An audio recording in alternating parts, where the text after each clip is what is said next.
أعوذ بالله من الشيطان الرجيم. بسم الله الرحمن الرحيم. وكذلك أنزلناه آيات بينات وأن الله يهدي من يريد. إن الذين آمنوا والذين هادوا والصابئين والنصارى والمجوس والذين أشركوا إن الله يفصل بينهم يوم القيامة إن الله على كل شيء شهيد. ألم تر أن الله يسجد له من في السماوات ومن في الأرض والشمس والقمر والنجوم والجبال والشجر والدواب وكثير من الناس وكثير حق عليه العذاب ومن يهن الله فما له من مكرم إن الله يفعل ما يشاء. هذان خصمان اختصموا في ربهم فالذين كفروا قطعت لهم ثياب من النار يصب من فوق رؤوسهم الحميم يسحر به ما في بطونهم والجلود ولهم مقامع من حديد كلما أرادوا أن يخرجوا منها من غم أعيدوا فيها وذوقوا عذاب الحريق. إن الله يدخل الذين آمنوا وعملوا الصالحات جنات تجري من تحتها الأنهار يحلون فيها من أساور من الذهب واللؤلؤ ولباسهم فيها حرير. وهودوا إلى الطيب من القول وهودوا إلى صراط الحميد. إن الذين كفروا ويصدون عن سبيل الله والمسجد الحرام الذي جعلناه للناس سواء الآكف فيه والباد ومن يرد فيه بالإلحاد بظلم نذقه من عذاب عليم. وإذ بوأنا لإبراهيم مكان البيت أن لا تشرك بي شيئا وطهر بيتي للطائفين والقائمين والركع السجود وأذن في الناس بالحج يأتوك رجالا وعلى كل ضامر يأتين من كل فج عميق ليشهدوا منافع لهم ويذكروا اسم الله في أيام معلومات على ما رزقهم من بهيمة الأنعام فكلوا منها وأطعموا البائس الفقير ثم ليقضوا تفثهم وليؤفوا نذورهم وليطوفوا بالبيت العتيق ذلك ومن يعظم حرمات الله فهو خير له عند ربه وأحلت لكم الأنعام إلا ما يتلى عليكم فاجتنبوا الرجس من الأوثان واجتنبوا قول الزور. اور اسی طرح ہم نے قرآن کو واضح آیات کی صورت میں نازل کیا اور اللہ جس کے لیے ارادہ کرتا ہے اسے ہدایت دیتا ہے. یقیناً ایمان لانے والوں یہودیوں، صابئیوں، نصرانیوں، مجوسیوں، مشرکوں کے درمیان اللہ قیامت کے دن فیصلہ کرے گا. یقیناً اللہ ہر چیز پر گواہ ہے. ایمان والوں سے مراد یہاں مسلمان ہے، اور ہر گروہ، ہر فرقہ، ہر مذہب اپنے آپ کو سچا سمجھتا ہے. خدا کہہ رہے ٹھیک ہے جو جہاں ہو، لیکن جب آؤ گے قیامت والے دن میں بتاؤں گا تم لوگوں کو کہ تم میں سے کون صحیح راستے پر تھا. کیا آپ نے نہیں دیکھا جو کچھ آسمانوں اور جو کچھ زمین میں ہے؟ اور اسی طرح سورج، چاند، ستارے، پہاڑ، درخت، جانور اور بہت سے انسان اللہ کے لیے سجدہ کرتے ہیں، اور بہت سے لوگ جن پر عذاب حتمی ہو گیا ہے، اور جسے اللہ خار کرے اسے عزت دینے والا کوئی نہیں. یقیناً اللہ جو چاہتا ہے کر گزرتا ہے.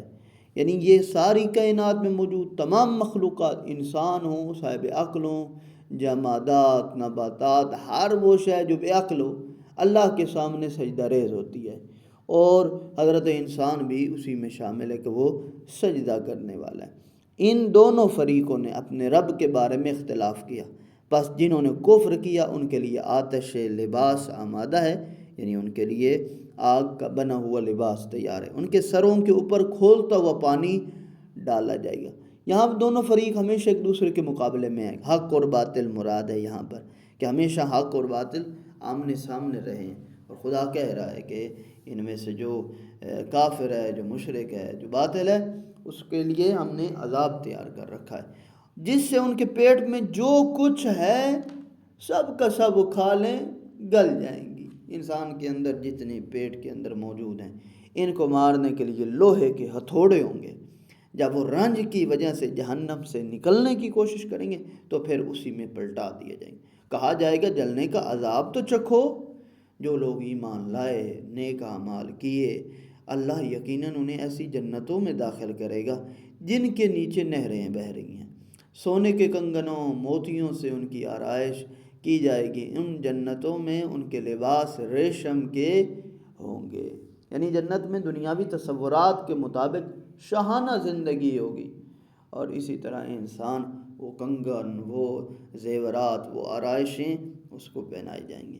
انہیں پاکیزہ گفتار کی طرف ہدایت دی گئی ہے، انہیں لائق ستائش اور خدا کی راہ دکھائی گئی ہے۔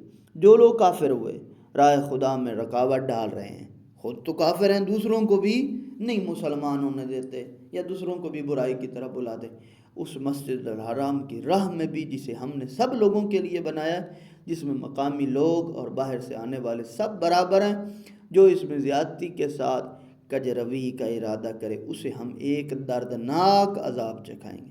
اور وہ وقت یاد کرو جب ہم نے ابراہیم کے لیے خانہ کعبہ کو مستقر بنایا، آگاہ کیا کہ میرے ساتھ کسی چیز کو شریک نہ بنانا، میرے گھر کو طواف کرنے والوں، قیام کرنے والوں، رکوع اور سجدے کرنے والوں کے لیے پاک رکھو، یعنی اس کو بتوں سے پاک رکھو۔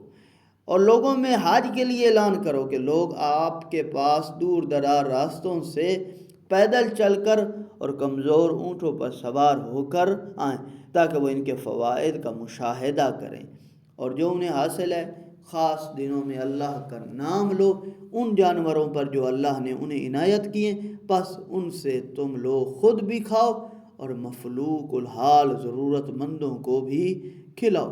پھر وہ اپنا میل کچیل دور کریں، اپنی نظریں پوری کریں، اللہ کے قدیم گھر کا طواف کریں۔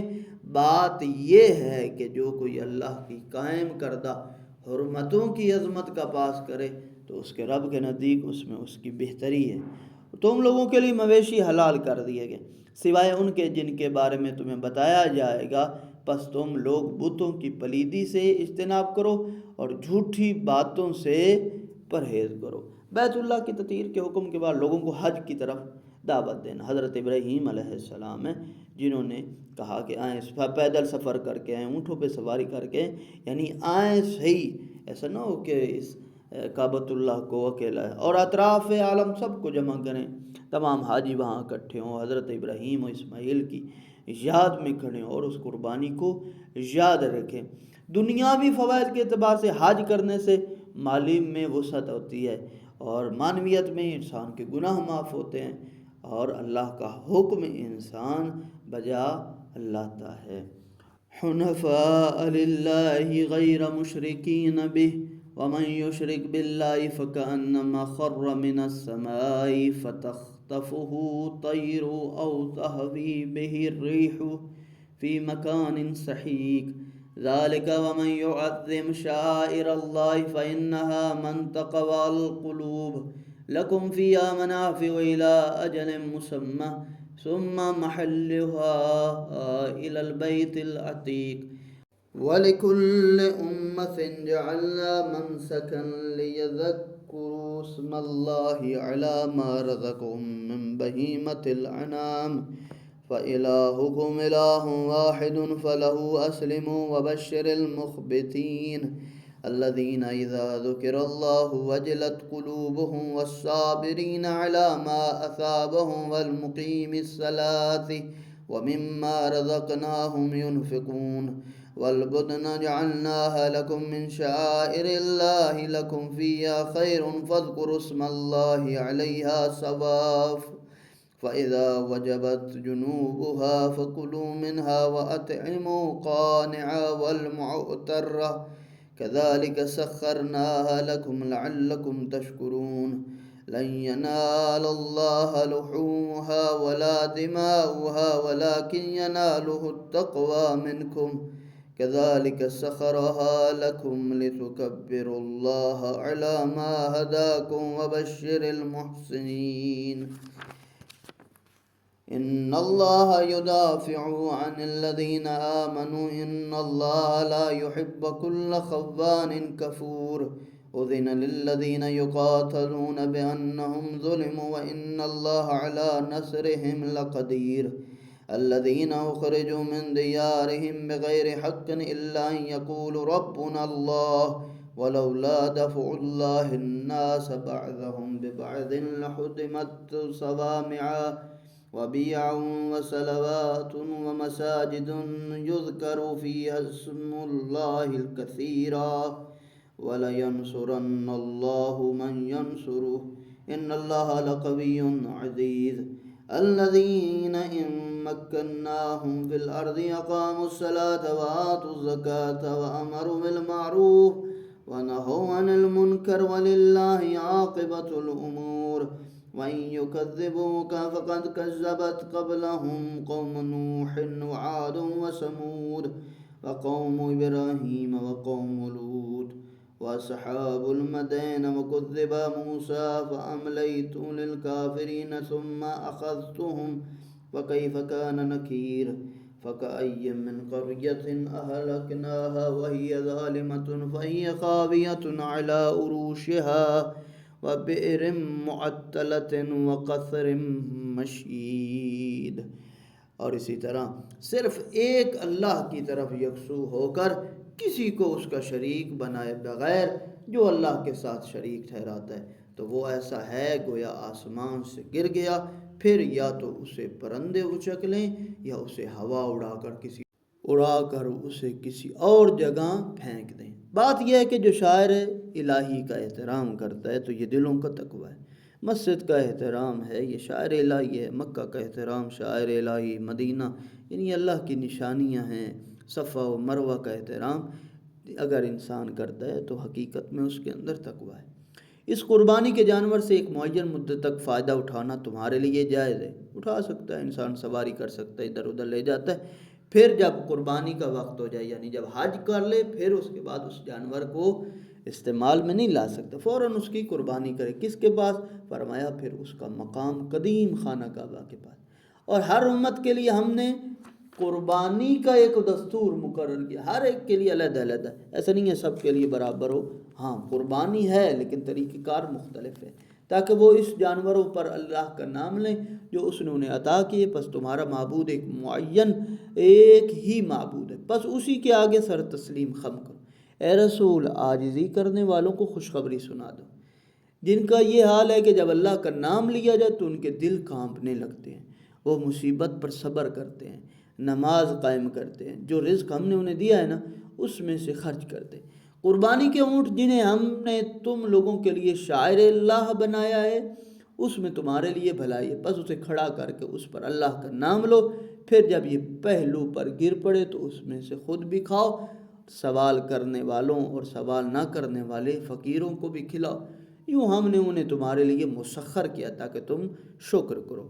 دیکھیں ایک شرعی مسئلہ آپ کی خدمت میں عرض کر دوں، اونٹ نہر کیا جاتا ہے، ذبح نہیں کیا، نہر کے اونٹ کھڑا ہے اور اس کو چھری کے ذریعے سے اس کے گلے کی جانب اور وہاں پہ لگایا جاتا ہے جس کی وجہ سے وہ نہر ہو جاتا ہے یعنی گر جاتا ہے۔ لیکن باقی جو جانور ہیں، گائے ہے، بھینس ہے، بکرا بکری، ان سب کو لٹایا جاتا ہے، پانی پلانے کے بعد پھر ذبح کیا جاتا ہے، کاٹا جاتا ہے۔ لیکن اس کو کاٹا نہیں، اس کو وہ جو چھری ہوتی ہے جو جس آلے سے کر رہے ہیں اس کو اس کے گلے میں گھونپا جاتا ہے۔ نہ اس کا گوشت اللہ کو پہنچتا ہے نہ اس کا خون، بلکہ صرف تمہارا تقویٰ پہنچتا ہے یعنی خلوص پہنچتا ہے، جس نیت سے تم کر اللہ نے انہیں تمہارے لیے مسخر کیا، تمہارے اختیار میں، تاکہ اللہ کی عطا کردہ ہدایت پر تم اس کی بڑائی کا اظہار کرو۔ اے رسول آپ نیکی کرنے والوں کو بشارت دے دیں کہ اللہ ایمان والوں کو یقیناً دفاع کرتا ہے، اللہ کسی قسم کی خیانت کار ناشکرے کو یقیناً پسند نہیں کرتا۔ جن لوگوں پر جنگ مسلط کی جائے انہیں جنگ کی اجازت دی گئی ہے کیونکہ وہ مظلوم واقع ہوئے اور اللہ ان کی مدد کرنے پر یقیناً قدرت رکھتا ہے۔ یہ وہ لوگ ہیں جو اپنے گھروں سے ناحق نکالے گئے محض اس جرم میں کہ وہ یہ کہتے تھے اے ہمارے رب اگر اللہ لوگوں کو اس دوسرے کے ذریعے سے روک کے نہ رکھتا تو راہیوں کی ٹھوکروں، گرجوں، عبادت گاہوں، مساجد کو جن میں کثرت سے اللہ کا ذکر کیا جاتا ہے مدہم کر دیا جاتا، اور اللہ اس کی ضرور مدد فرمائے گا جو اس کی مدد کرے گا۔ اللہ یقیناً بڑا طاقتور، بڑا غالب آنے والا ہے۔ یہ موجودہ حالات کے پیش نظر بھی آیت ہے کہ فلسطین میں جو ظلم و جور ہو رہا ہے ان کو اپنے گھروں سے نکالا جا رہا ہے۔ جو ان کی مدد کرے گا، جو ان کے ساتھ دے گا، اللہ تعالیٰ ان کی بھی مدد کرے گا۔ یہ وہ لوگ ہیں کہ اگر ہم انہیں زمین میں اقتدار دیں تو وہ نماز قائم کریں گے، زکوٰۃ بھی دیں گے، نیکی کا حکم بھی دیں گے، برائی سے منع بھی کریں گے۔ تمام امور کا انجام اللہ ہی کے ہاتھ میں ہے۔ اور اگر یہ آپ کی تکذیب کرتے ہیں تو آپ سے پہلے بھی انبیاء کی تکذیب ہوئی۔ قوم نوح نے کی، قوم عاد نے کی، قوم سمود نے کی، قوم ابراہیم نے کی، قوم لوط نے بھی ایسے ہی کیا، اور مدین والوں نے بھی ایسا کیا۔ موسیٰ کی بھی تکذیب کی گئی، بس میں نے کفار کو پہلے مہلت دی، پھر میں نے انہیں گرفت میں لے لیا، پھر دیکھ لو میرا عذاب کیسا سخت ہے۔ پھر قابل فکر ہے، قابل تفکر ہے، کتنی ہی ایسی بستیاں ان کے ظلم کی وجہ سے ہم نے تباہ کر دیں اور وہ اپنی چھتوں پر گری پڑی ہیں، کتنی کنویں اور اونچے قصر بیکار پڑے ہیں۔